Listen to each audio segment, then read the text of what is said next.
For some reason, we're the only ones on. It's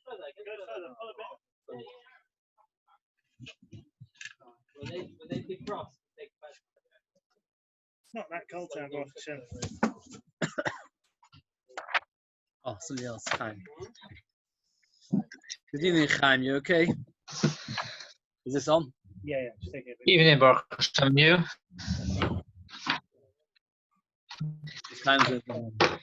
Can you hear me or do we have it up there?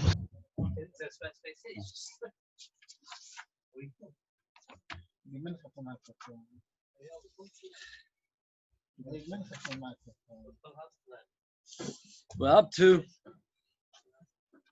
Tzadik Gimel. Let me just get sorry. We're up to Tzadik Gimel Amud Beis. The Mishnah was talking about the halacha of two people carrying. And the Mishnah makes a difference between when they carry something that can be carried easily by one person, but the halacha is that one is potter, because each person is not really doing a proper job. And another case is when when they're carrying something that you need the two of them to carry together, like a very, very long challah. The Mishnah talks about, the Brisa talks about a case where one person can't and another person can. And then the morning it says that everybody agrees is chayav, the one who can. Now the Gemara says like this: Omar Amar, we're up to the two dots on Tzadik Gimel on base, about 15 lines from the top. Omar Amar, ze yochel ve'ze yochel. If each one is able to carry on his own, Rameir mechayav. Rameir says yechayav because at the end of the day, you're doing a malacha. Iboilu. Bo'inon shir lezeh v'shir lezeh. Let's say here they've got a nice picture. Oh, you remember to see it because only those on Zoom. Here there's a very nice picture. If you see two people carrying a very, very big long loaf of bread, you have to picture two people carrying something. So the halacha is if each one individually can't carry it, then it couldn't. Even if they can, says the chayav.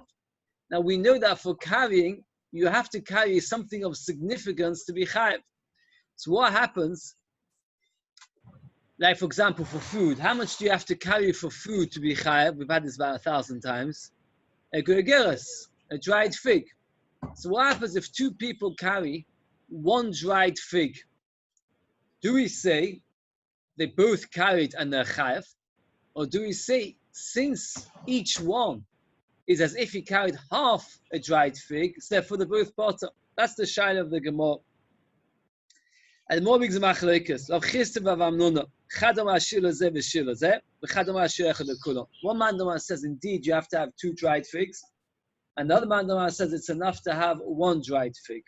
That means one shear for everybody. Omar Papa Mishri Devova Fanana Mitanina. The Gemara now is going to bring a list of rayas, a number of proofs that one shear is enough. That means if two people carry, and between them they're only carrying one dried fig, that's enough. What's the raya? We'll talk about the zov. A zov that sits on the chair. The halacha is that the chair is to make medras, it's avatuma. So what happened was the zov was sitting on a bed. And there are four cloths underneath the four legs of the bed. Timeos, the atomic. A bed cannot stand on three legs. The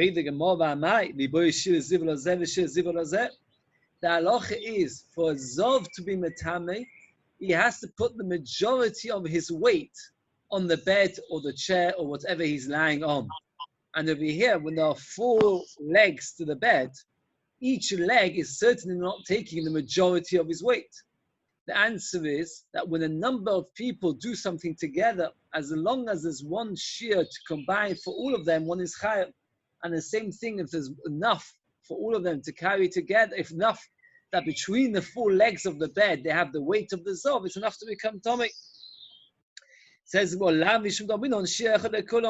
that one shear for all of them is enough, and that's how indeed we pass them. That if two people carry, or if a zov sits on the bed, You don't need that each leg of the bed or each person should carry an entire shiur. As long as there's a shiur there, all together they can be chayiv. And now the more brings another proof. Got another Mishnah. Tzvi shnichnas lebayis, a deer that went inside the house. One person locked it. That person's chayiv.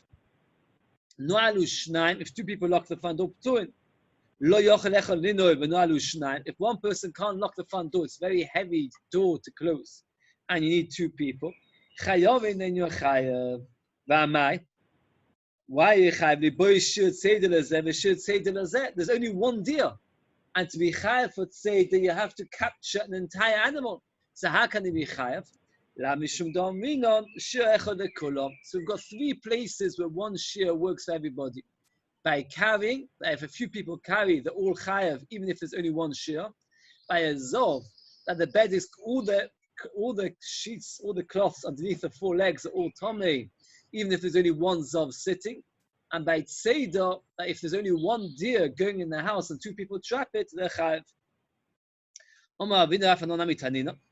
The halach is, if a person steals something and they didn't find out about it, he has to pay kefal, he has to pay double. There's a special halach called dalet vehei, a whole parak above a cover, that is, that if a person steals a cow or a sheep and shechts it, then the halacha is he has to pay back 4 times for a sheep and 5 times for a cow. Now what happens if 2 people do it together? That means the partnership, they stole the cow and they shechted it together. Chayovin, the chayev, v'amayli boy shiur tvich lezeh v'shiur tvich lezeh. L'amishum domin on shiur echad lekolam is a right that one shiur works for all of them. Here Tosfos points out, it's a very short Tosfos, the fourth from the bottom, amayli boy shiur tvicha. Avam migonvu dereisha lemotzle mifach, do'asem le boy shiur tetashum ekefon le'v'chodova v'chol shu. That means Tosfos like this. From a normal partners that steal, that they have to pay double, that's not a raya. Why is that not a raya? Because the kefal is for anything. If I steal a needle from you, I have to pay back 2 needles. So if I steal a cat from you with a partnership, we have to pay back 2 cats. So that's not a chiddush. The chiddush is by dalet v'hei. Why is there a chiddush by a cow and a sheep? Because by a cow and a sheep, the whole chiyuv is only in a case when you shecht it. And for shchita, you have to have a shiur shchita. If let's say we only do one shchita, we only shecht half the animal, we only cut through one simon, then the halacha is you're not chayav dalet v'hei. You're only chayav 4 and 5 if you do an entire shchita. So why are we chayav over here when together we did an entire shchita? The answer is because one shiur works for everybody.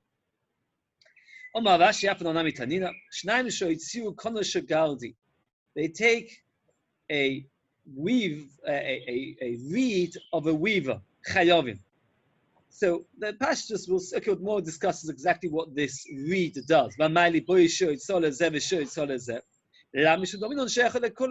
need one shiur for all of them. One shiur is enough. We're talking about a very big reed, which is big enough for each person to be able to cook his own egg. And since it's big enough for each person to cook his own egg, therefore each person is chayav. So Moses says, "Can talk about normal reed? Why we talk about the weavers?" Because what we do with this, and from here you've got no proof. From the last case, there's no proof because we're talking about a reed which could be big enough to divide the threads of enough for 2 different cloths. That means you used to use this reed to separate the threads that afterwards you can weave better. So what would happen is that you've got no raya that there's only enough for one person. Perhaps over here we're talking about a very big reed which is able to divide many threads. And therefore it's big enough that it actually works for 2 people. And that's why the 2 people are chayav. And Tosfos points out, if that's the case, that it's big enough for 2 people, why talk about such a complicated case? Why not just talk about the 2 of them are carrying, let's say, a piece of wood or something to cook an egg? So Tosfos says, the next Tosfos is the one after we did. It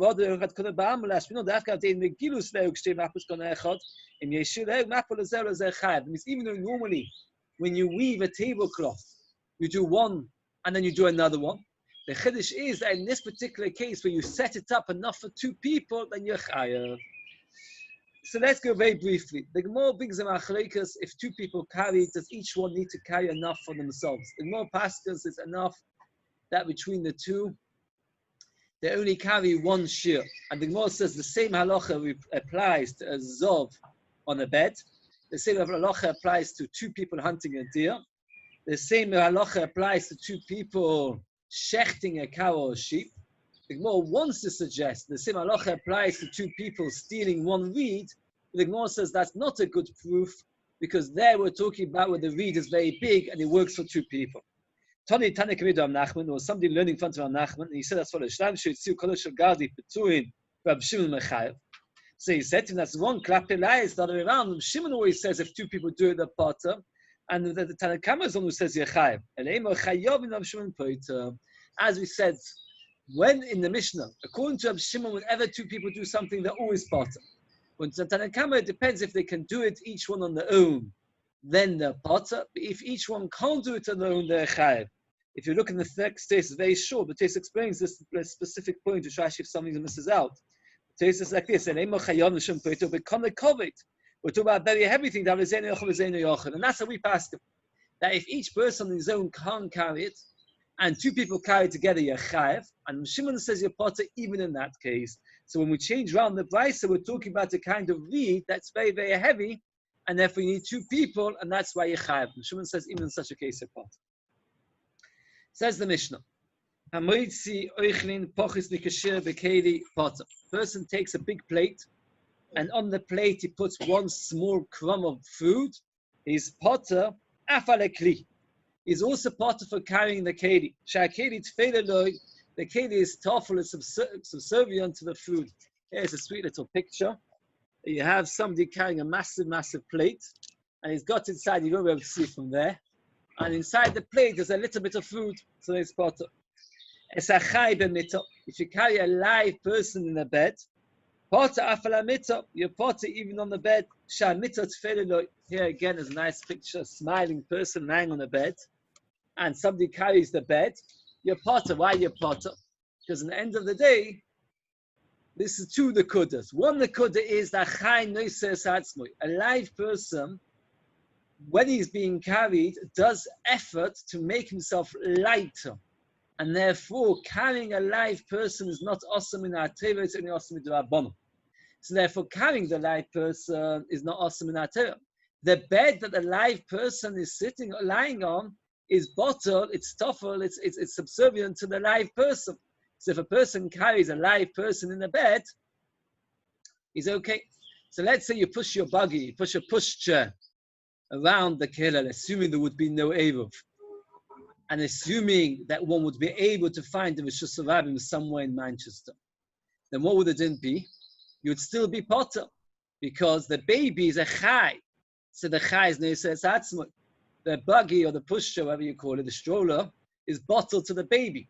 So one would in fact not be chayiv. So pushing a child in town, you're not chayiv because chai neisas atzmut and the stroller is bottled to the baby.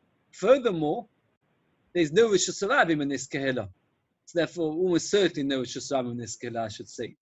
So therefore, it's a double d'Rabbanon. If there's no Eruv in Manchester to push a buggy around, it's a double d'Rabbanon. The pushchair is bottled to the baby, and there's no Rishus Rabbim.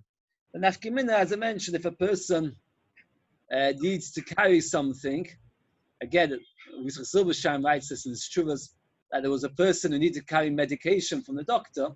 So he told him, he went to the doctor with his child, a 2-year-old child. The doctor gave medication.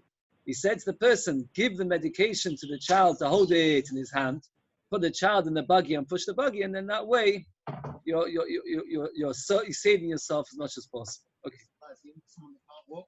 Oh, that's a big shaila in Mishnah Bur. There's a shaila with the baby is there says the fact that person can't move. Mishnah discusses it. The more talks about coffers, more later talks about all of this. Oh, if a person carries a dead person, chayev. Then the person's chayev. Why is the person chayev? Because the dead person can't help himself. The person carries just a kazayis from a dead person, kazayis from the vela, or just a lentil from a shos. then he's chayev. All these things are significant. Why are they significant? Because they can all produce tumah. The size of tumah you need for a sheretz is just the size of an lentil. So therefore, if a person carries a tiny amount of a dead of a sheretz or a kezayis of a dead person, he's carrying shir tumah, says chayev. Rab Shimon Shimon says you're potter. Why are you potter according to Rab Shimon? Because this is malacha shein sicha legufa. And it's kedai now to see Rashi and Tosas about malacha shein sicha legufa. This machlokas Rashi and Tosas is right through Maseches Shabbos, but it's over here where the main emphasis is. You can look in Rashi on the Mishnah of Rab Shimon Poiter. Says Rashi, Rab Shimon Poiter, afilu b'meis shalom, even if you carry an entire dead body, is potter. Why? They have a malacha shein sicha legufa. Carrying a dead person is a malacha shein sicha legufa. Why is carrying a dead person malacha shein sicha legufa? Says Rashi. Again, malacha shein sicha legufa el lesalkim olav, where you're only doing it just to remove it. Have a malacha shein sicha legufa de birtzono. If you had your way, loy bo loy v'lo yotzorich lo. Hilkoch lav machleches machshavesi Rab Shimon. According to Rashi, a malacha which if a person had the option, he would prefer that it never happened, is a malacha shein sicha legufa. So according to Rashi, carrying a dead person is a malacha shein sicha legufa. Why is carrying a dead person malacha shein sicha legufa? Because if you'd ask somebody, would you prefer the person to have died or not? You say, no, I prefer they didn't die. So according to Rashi, malacha shein sicha legufa is a very, very common. Almost all malachas are malacha shein sicha legufa. Because any time when you would prefer the malacha not to have been, that's malacha shein sicha legufa. So, for example, if you've got a bee in your sukkah and you get rid of it to catch it, etc., because you want to get rid of it, that's certainly malacha shein sicha legufa. If somebody would say to you, would you prefer the bee to be there or not to be there? You say, of course, I don't want it to be there. That's also malacha shein sicha legufa. The Rashi's got very interesting. Malacha shein sicha legufa means a malacha that you would prefer that it never happened. That's how Rashi defines malacha shein sicha legufa. If you have the ability to turn to Tzad Daled Amud Aleph, Tosas, the very long Tosas, is the second to bottom Tosas of Shimon Poiter. And here Tosas argues with the Rashi. Of Shimon Poiter, Nir Levi, the malacha shein sicha legufa kori, kishoise malacha, vein soich loise tzerech kein sheisichin olam mishkan, elen inacha. That means you want it, but the reason you want it is not for the same reason that they wanted it in the Mishkan. In the Mishkan, they would trap things because they wanted to have the hides, they wanted to have the skins. And you're trapping something to get rid of it, that's a malacha shein sicha legufa. Ki hatzerich sheisa melacha nasis b'shul mishkan hu gufa melacha v'shorshoi. That means whenever you do melacha, you have to ask yourself, is this why they did it in the Mishkan? If you're cutting your hair on Shabbos, that's the person does. Why are you cutting your hair? So why did they cut hair in the Mishkan? Because they wanted the wool to be able to make out beautiful curtains for the Mishkan. If you're cutting your hair because you want your hair, because you want to use your hair to make a shaitan out of it, or to, I don't know what can we do with your hair to make beautiful things out of it, so then you're doing the same thing as the Mishkan. If you're cutting your hair because you don't want your hair, that's malacha shein sicha legufa. Ulefi zeh says also kol shape, and he says it's a mace in soich le mace. When you take out when a person takes out a dead person, why do you take out a dead person? Because you don't want it in your house, not because you need the body of the dead person. But when they carried things in the Mishkan, like Rav Nisrik's Parsha, that the Noisei HaKahos carried everything. They carried the oil because they wanted the oil. When you carry something because you want to get rid of something, that's malacha shein sicha legufa. And he said, "Tzad nochosh shrei shechenu in yitzerach nochosh." And this goes through every sugya in the whole of Maseches Shabbos, and he explains why all of them are malacha shein sicha legufa. And at the bottom, it's about 6-7 lines from the end of Tosas, says Rashi the Pirish. He says, "Kosher misisa mos livnois." That the Gemara says that if a person breaks something, let's say a person is very angry, so he wants to frighten his children, so he takes a cup and smashes it. So the Gemara says that's malacha shetzricha legufa. Now, according to Rashi, that would be malacha she'ein tzricha legufa. A person would prefer that the children would behave, and Okay, so Tesis says that Tesis argues all of this. Tesis says, for example, that's the Malacha Shein Sichel Gufa according to Rashi because you don't want it. If you remember, we had the Gemara. Tesis is even a stronger word. Tesis says, if you look at the end of Tesis, that Tesis says, if you remember, we had a story where the cloths of the Mishkan, every so often a worm would make a little hole inside it, and it would cut through the cloth, get to the place where there was a hole of the worm, and then sew it up together. And the more there says that's the issa of Kovea and Teifa. And according to Rashi, it's Malacha Shein Sichel Gufa. Because if somebody would ask you, would you prefer the worm to have come? Of course not. So Tesis says, I don't agree with Rashi. So this is the Rashi's over here on Tzaddik Gimel based on our Mishnah. And Tesis on Tzaddik Daled Amud Aleph, the long Tesis, he goes to all the different cases what Malacha Shein Sichel Gufa. So whenever the Rishonim say Malacha Shein Sichel Gufa, whenever the Meforshim, not the two Rishonim, whenever the Meforshim say Malacha Shein Gufa, they straight away say, according to Rashi, Malacha Shein Sichel Gufa means Malacha that you don't want. When the Tesis says Malacha Shein Sichel Gufa is Malacha that you want, but you want it for a different reason for what they wanted it in the Mishkan. We paskin like Tosus. Mishnah paskin like Tosus. So therefore, if you ever want to have Malacha Shein Sichel Gufa, you have to consider what was going on in the Mishkan. Says the Gemara to the Gimel on the base just after the Shimon Poita. Again, so one more point. This of Shimon Poita says Rashi is going on all the cases of our Mishnah. I mean, all the cases of the mace, because a person never wants a dead person. He's not going just on the chatzik, on the kazais. Even on an entire mace, according to Shimon Poita, because a person doesn't want to carry a dead person. Says the Gemara, if a person carries food with the right amount, the gergeras, in bekedi, if it's with a cup, let's say chayv aloichin and pot ala keli. V'imoy keli tzorich, it's chayv on the food and pot on the keli. Why? Let's say you take a cup of tea outside. So you want the hot drink. The cup is just simply a method for you to be able to get your tea outside, otherwise it'll spill everywhere through your fingers. So therefore, the issa is carrying the hot drink.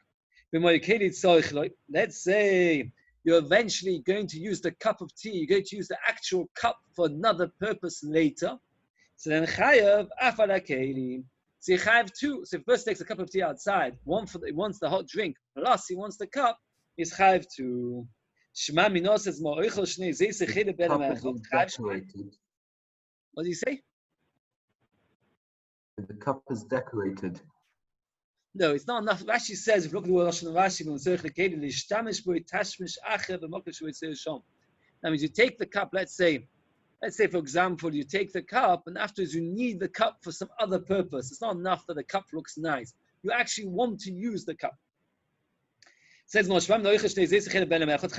a person eats two in one go, it's two, which is a kasha, because normally we say you chayav one. And the word is like this, that here you carried the cup with the drink, and you wanted the cup, so you chayav two. So also if a person chashon eats two kazesim of chaylev, you chayav two.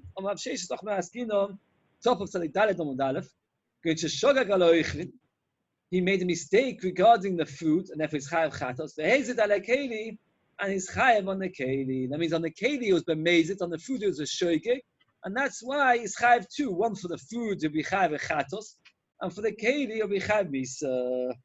Yes,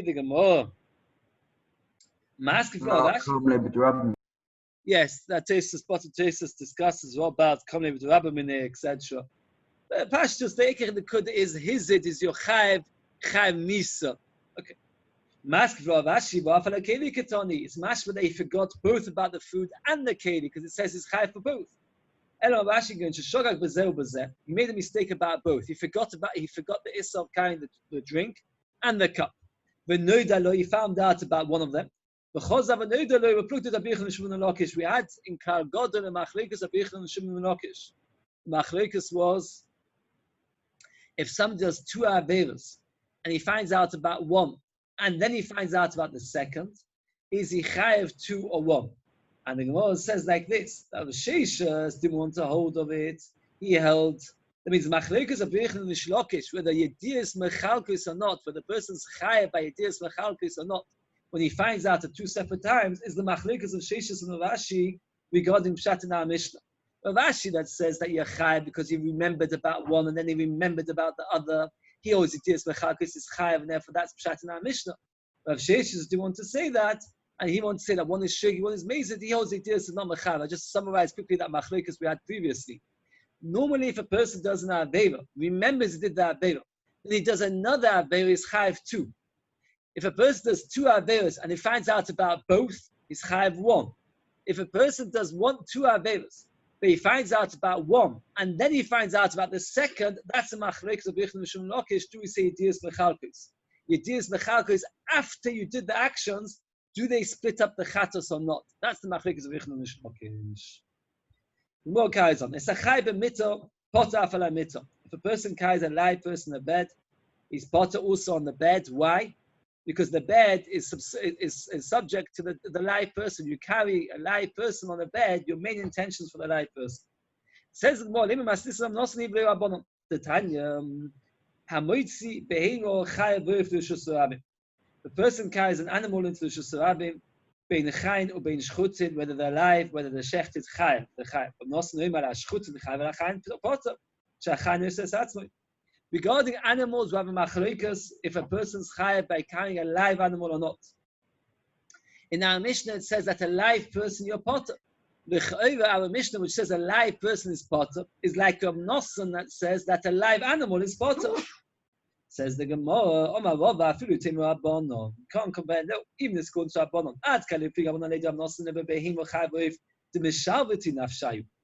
Animals, when you carry them, they stiffen themselves. They try their best to stop you from carrying them.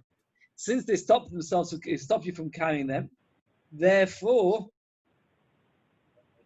it's not Noises Atzmoi. Since it's not Noises Atzmoi, that's the machlekes and the kamam nosam. Aval Adam Chai, the Noises Atzmoi, Afilu Bodam Moidu. So Sevova says like this: a live human being, everybody holds your potter. Because a live human being, he helps himself to be carried, and therefore is potter. It's therefore you're not carrying a real object. But a live animal, that's a machloikas, because a live animal, Ram Nosson says, even a live animal you're potter. Because even though they stiffen themselves in some ability, they do help a little bit, and you can carry them with the help of the animal. According to Tanakama, no, the whole halacha of Chanusis Atzma is only by human beings, not by animals. Oh. We discussed that a tiny bit. We see Tosfos. More talks about it. We discussed it. The word says, if you look at Tosfos, Adam Chai says, it's the third Tosfos on the page.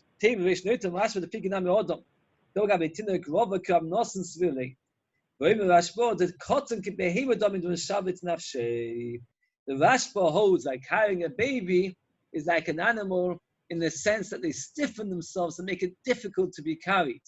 Nice, it's a machlokes rishonim. When we get there, we'll discuss it more as to whether carrying a child, or what about ill person, what about a person who's tied up. The more discusses. Okay. So the Gemara says like this: there's a Mishnah that you're not allowed to rent out livestock to a goy. You're not even allowed to sell livestock to a goy. You're not allowed to sell your horse to a goy. Why not? There's an issa on Shabbos to make a goy. To make animal work. If a person was to sell his animal, he may come to rent out his animal. And renting an animal which is yours to a goy, and the goy will work with the animal on Shabbos, is awesome. So therefore, Chazal forbade all selling. I'm sure you all know the story of the Porah, the cow that kept Shabbos, that a Yid had a cow, and what happened was the cow was used to resting on Shabbos, and he sold it to a goy, and every week the cow would stop working on the seventh day, and when the goy complained to the Yid, put him negative feedback on eBay. And what happened was the Yid explained that it's not my fault. It's the cow is loose to keeping Shabbos, and eventually the Yid bought the cow back, and the Gemara the Shami adds that the goy became a ger, and he became one of the greatest Tanoim called Abba Toirosa, Abba from the cow.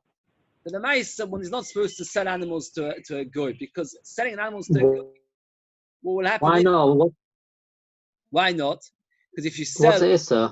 Again, let's work it out slowly. If you sell, you'll lend and rent out.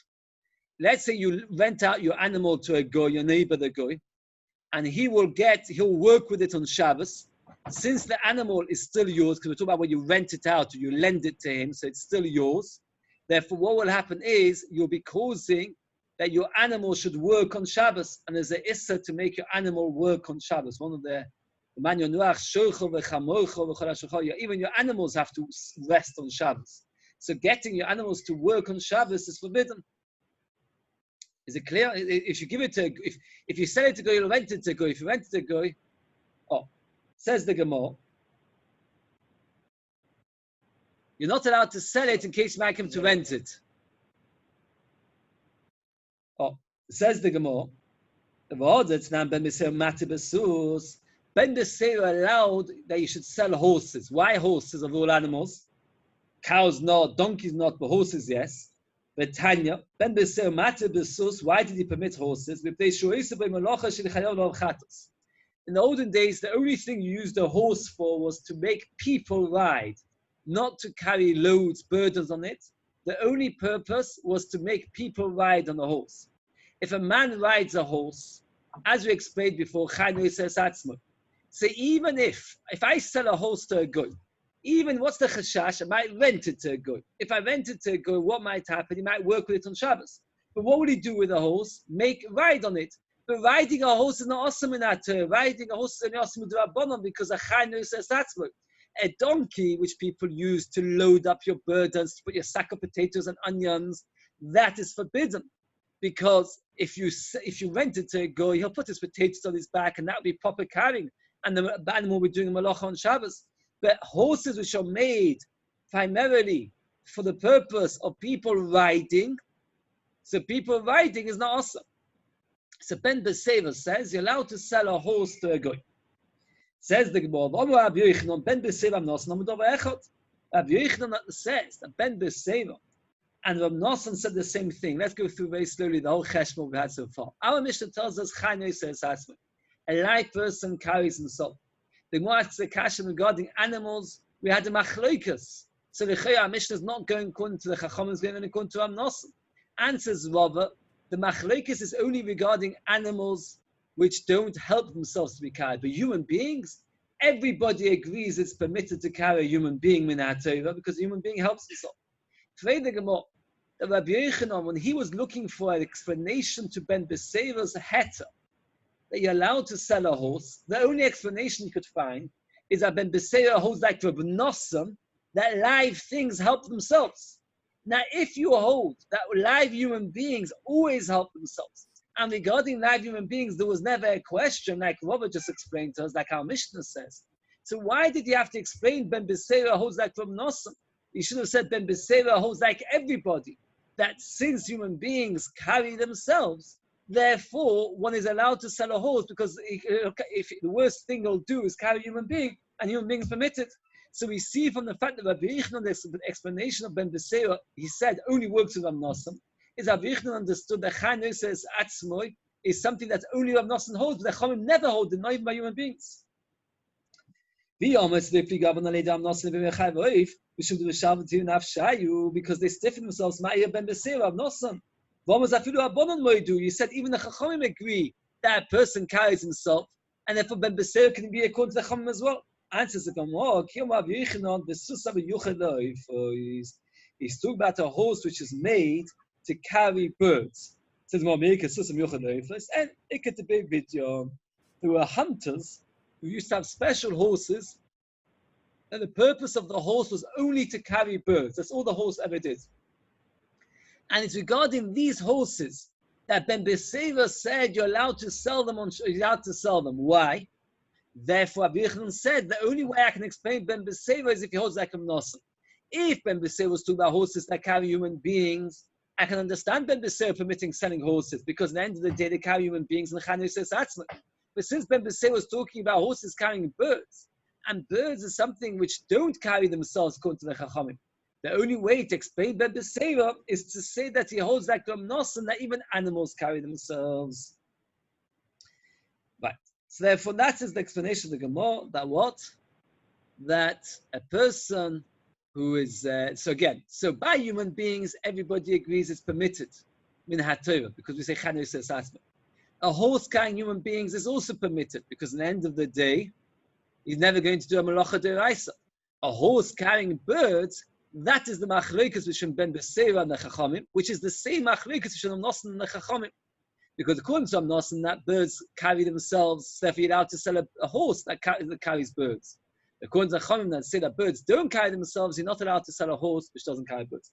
If you look in Tosfos, Tosfos asks the kasha, if that's the case, when the Chachamim forbade one to sell horses, it should depend what the purpose of the horse is. Is it to carry birds or is it to carry human beings? So he says like this, once the Chachamim said that horses that carry birds are forbidden, they forbade all horses because they didn't want to start splitting hairs between horses. So according to the Chachamim, all horses are forbidden to sell. According to Ben Beseir, all horses are permitted. So here we have a little bit about the questions people are asking about wheelchair people, etc.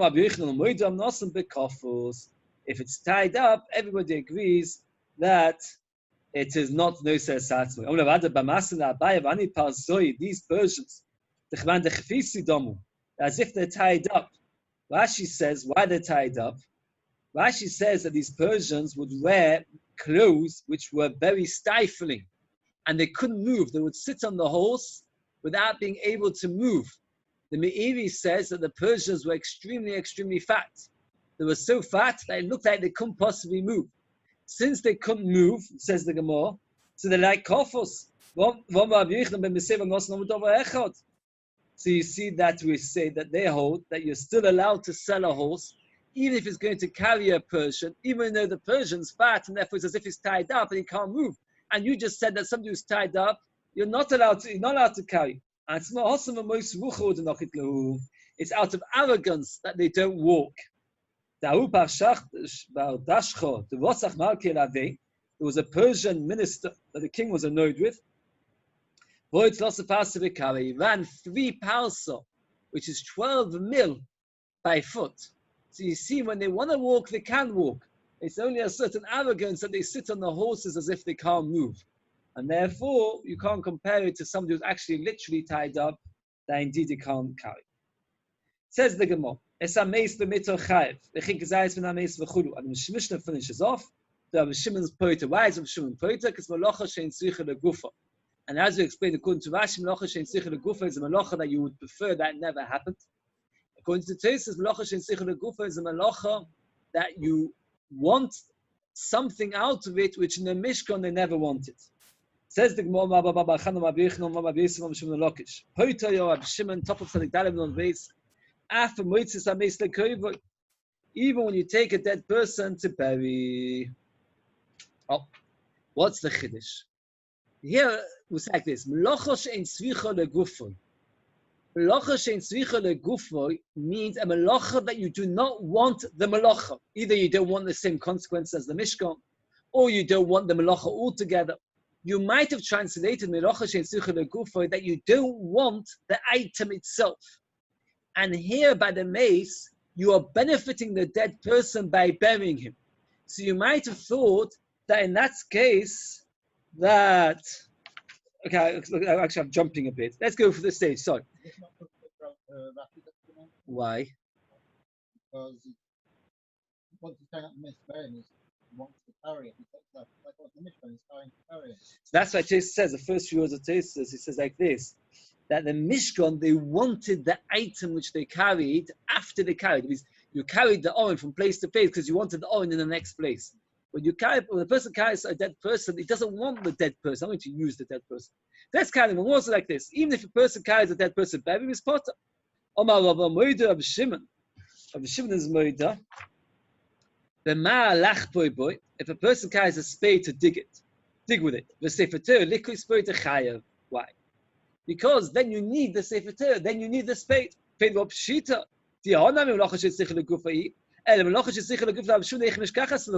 If Rab Shimon says carrying a Sefer Torah to learn from it or a spade to dig with it is malacha shein tzricha legufa, when would you ever have malacha tzricha legufa?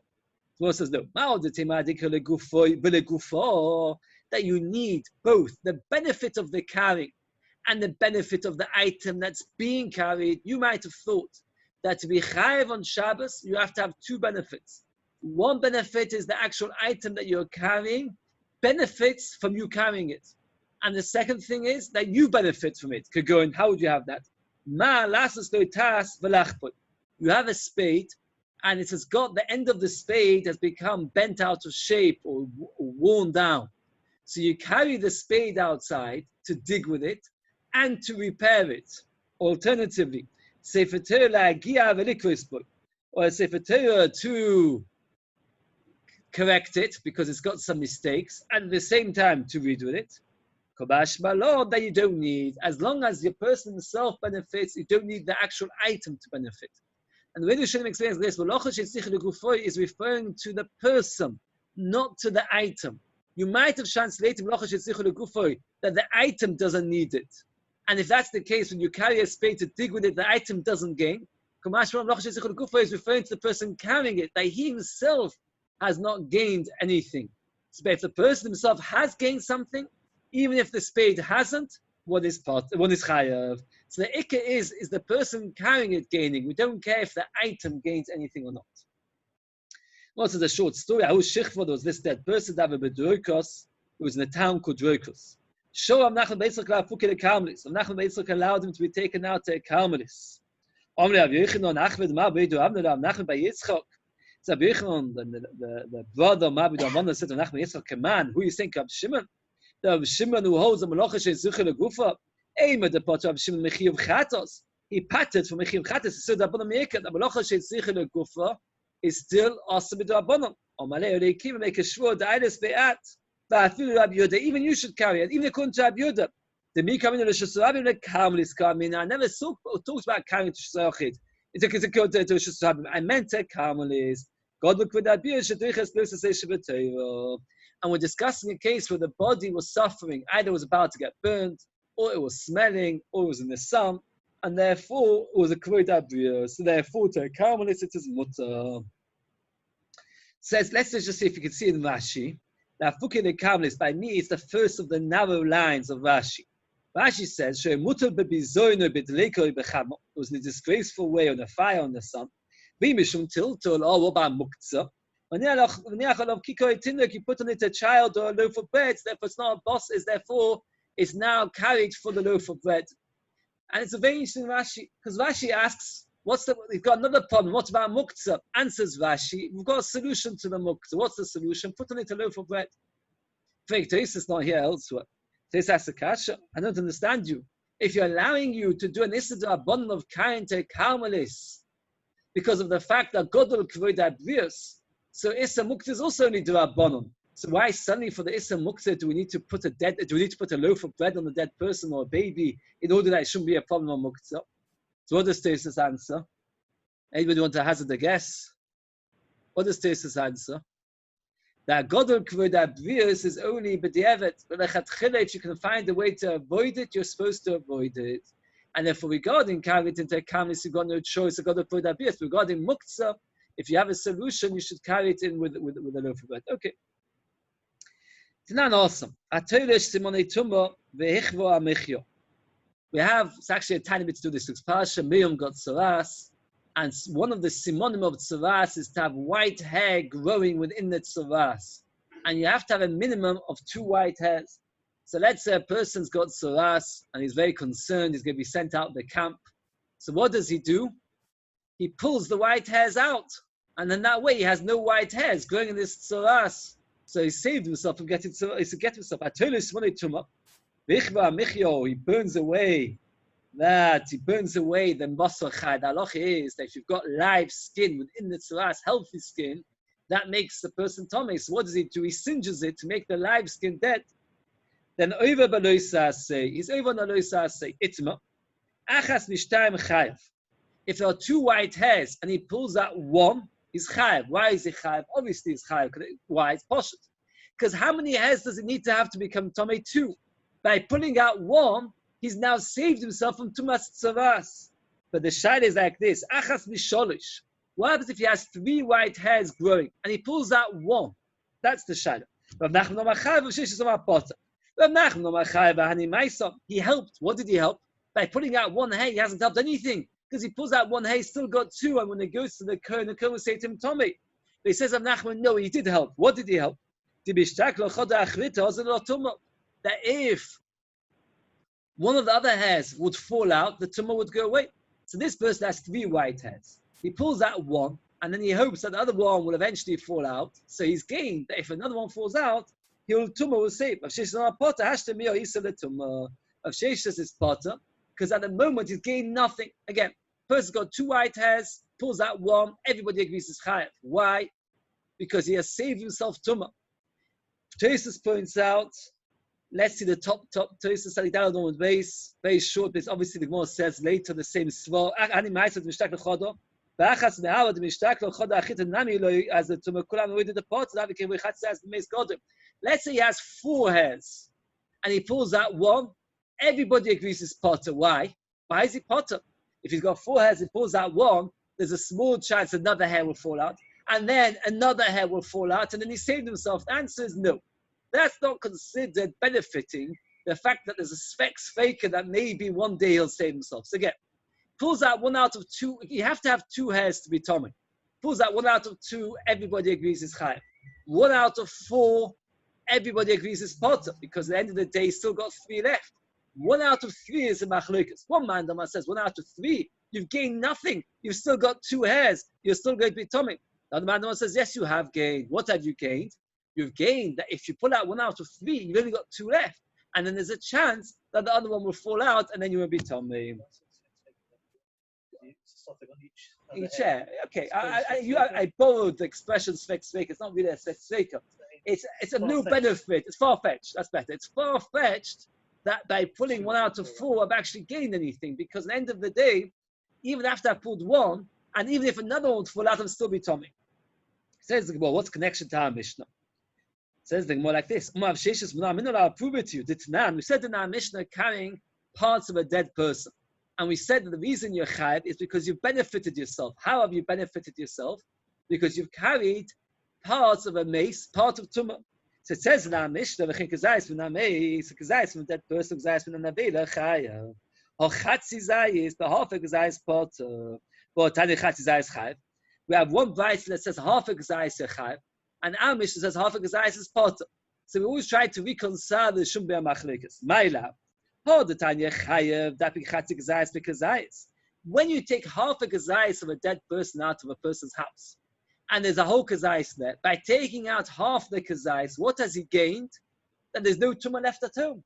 So therefore, by taking out half a gazais, he has benefited his house greatly. Everybody who comes into his house will not become tomei. Chas v'shalom, person has a dead person is lying in his house, pieces of a dead person. So what he needs to do is, if he takes out that he's got less than the kazayis left, he's gained a very lot. When he took out half a kazayis from 1.5 kazayis, then he's potter. Why is he potter? Because by taking out half a kazayis, he's still got an entire kazayis left at home. Since he's got an entire kazayis left at home, he's gained nothing. Says Rav Sheshes, that's exactly the same as my case, where you take out 1 hair out of 3. And therefore you see that the Mishnah is like me. You always chayav. When is a person potter for taking a chatzik kazayis? Is if there's a huge dead body and he's taking out a small amount, which traces, as we said before, that when you take 1 hair out of 4, everybody agrees you're potter, because what have you gained? That may be another hair, and maybe another hair who don't. That's far-fetched. The same thing when you take out a small amount from a big body, then you're potter because you've not done anything. But when there's only 1.5 kazayis left, and you take out the half a kazayis, even though there's still a kazayis left and there's still tumah in the house, then you're still chayav. Why are you chayav?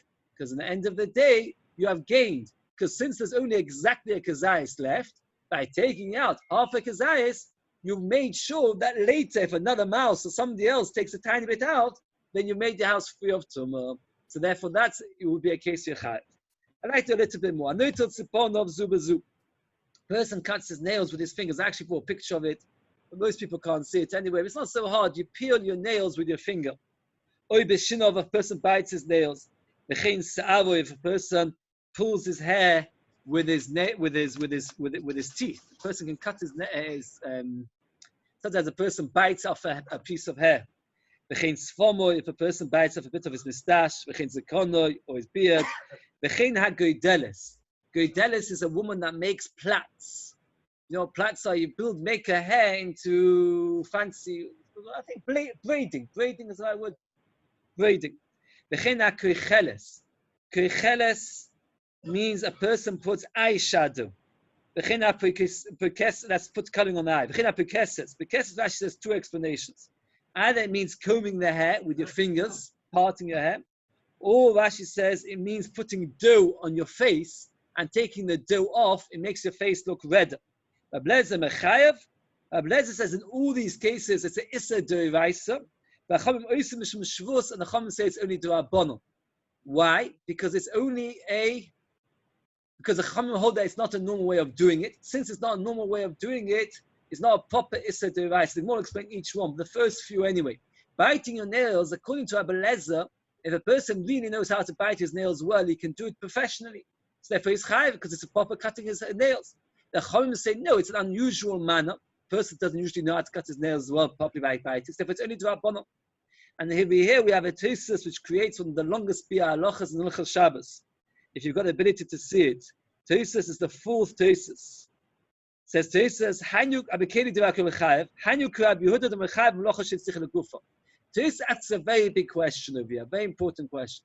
The machlekes of Abelezer and the Chachamim is, when you bite your nails, is that a good way of cutting your nails or not a good way? The Chachamim say it's not, so it's only D'Rabbanan. Abelezer says it's a good, yechayav v'nater. Tosfos, what do you care either way? Why did they cut in the Beis Hamikdash, in the Mishkan? To keep the shearings. Why does a person cut his nails? To get rid of his nails. So the most you could ever be over by biting your nails is only Issa D'Rabbanan at the most. So how can anybody say Yechayav? Says Tosfos, our Mishnah is Shana Liba D'Halchasa. Our Mishnah holds like a Yehuda that says Melacha She'en Tzich Legufa is Chayav. And really, according to Rab Shimon, this whole Mishnah won't exist. Because according to Rab Shimon, you're always potter. The Mishnah V'or, the Biur Halacha, and Siman Shin Mem Sif Aleph, he goes to a huge arichos, because it's according to Tosfos, in every Gemara we have, for example, the Gemara talks about pulling white hairs. That pulling white hairs is considered the Issa D'Oraisa on Shabbos, because you're benefiting, because you look better. In fact, the Mishnah V'or, but what's the Issa of pulling hairs? Goizes, and nobody keeps their hair. And the Mishnah brings one right after the next against this Tosfos.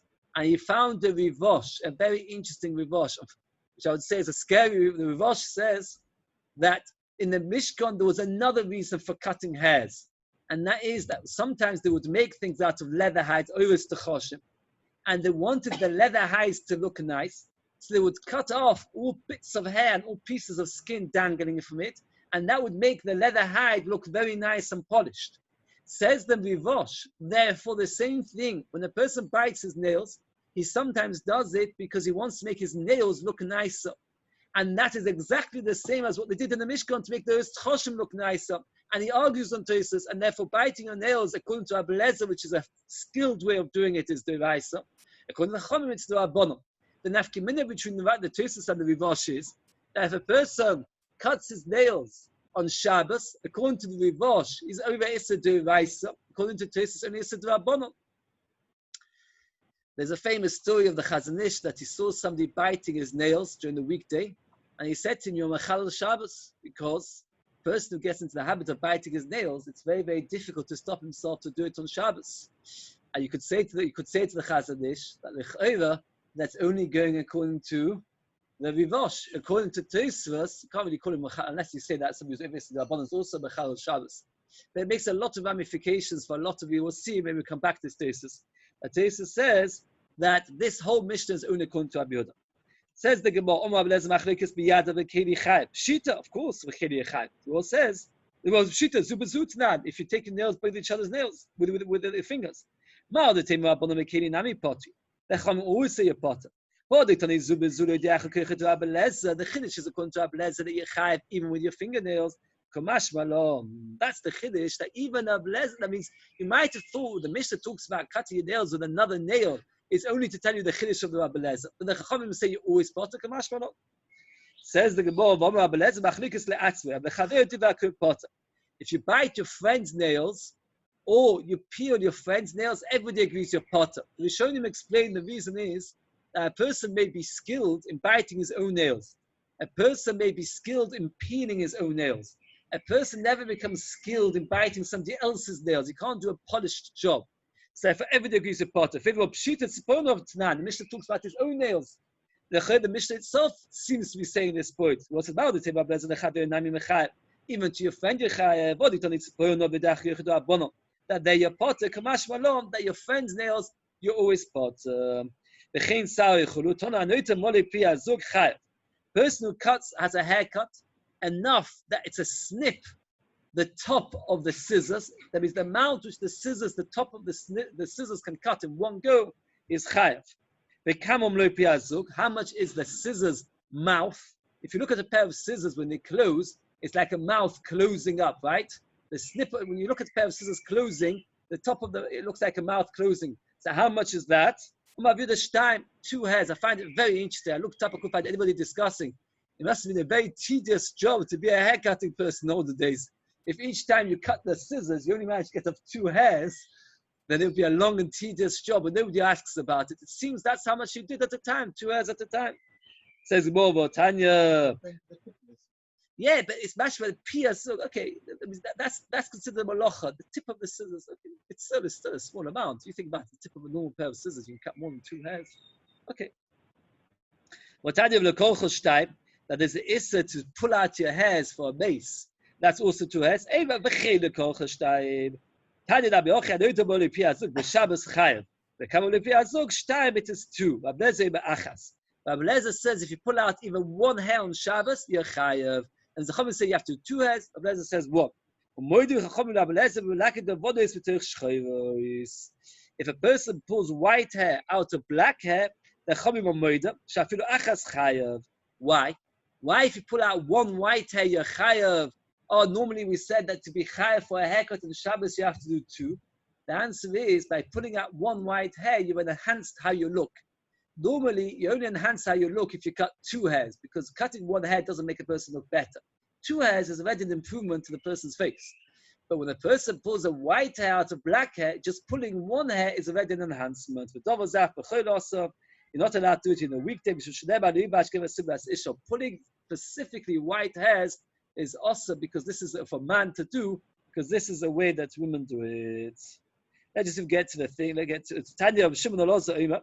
Suppose Shapira Shruba, a nail which most of it has come off, it sits in, that's the pieces of skin around the nail. Suppose Shruba, biyad mutter, bekeli chayav, v'nekeli it is chayav chatos. V'ede gebor, bekebidit, bekeli chayav chatos, biyad mutter lechatchila. The halacha is whenever you do something which is an issa deraisa properly to do with a keli, if you do it with shinu, let's say with your fingers, then it's also midrabanan because it's considered a shinu. So how can you say that to cut a nail is deraisa, but to do with your hand is only mutter legami? There's no such thing as something which is chayav, and then if you do it b'shinu is mutter. B'shinu it's only also midrabanan. As moachkama pirshu rubon biyad mutter. V'keli potter avalosa, then it's also. Lo pirshu rubon biyad potter avalosa. V'keli chayav chatos, v'keli chayav chatos. It's only when a nail is open to the top. I once went to a couple of Shumim of Fag discussing this about nails. We're stopping here. And I must admit, it's very complicated. Because he used to say like this, if a nail, most of it has come off, and it's causing pain, and it's open to the tip of the nail, and then one bites it off, then one is mutter. As long as he says the person's not used to biting his nails, because if a person's used to biting his nails, that could be considered the normal way for him. So then he'd have to do it with his fingernails. He has to do it in an unusual manner. Why is it mutter? Because it's issa d'rabbanan, it's a shinui, plus the fact that it's causing him pain, so therefore it's okay. The problem is, he said, that he finds that many times, I remember him describing it with Yehuda Steinberg there, and he says, imagine you take your skin around your nail and you start biting it off because it's causing you frustration. Many times you end up biting skin which was never actually separated in the first place, because it's very hard to only take off the bit that's separated. And in such a case, you're actually cutting off something which was never cut off before, and that could be awesome. If a person is in a lot of pain and he does it correctly, one can do b'derech shinui, get rid of something which is mostly off because it's issa d'rabbanan and the mokim mutzah they were permitted. We're up to Tzadik Daled on Beis Chenagdelos. It's up to Shkoyach, everybody. Shkoyach for setting everything up. We're very appreciative. I don't know who got very busy. It's very nice. Imagine how much schar we'll get for all the different kirchas he put in for the show. Shkoyach, everybody on Zoom as well. Not easy to be. It's nice to see.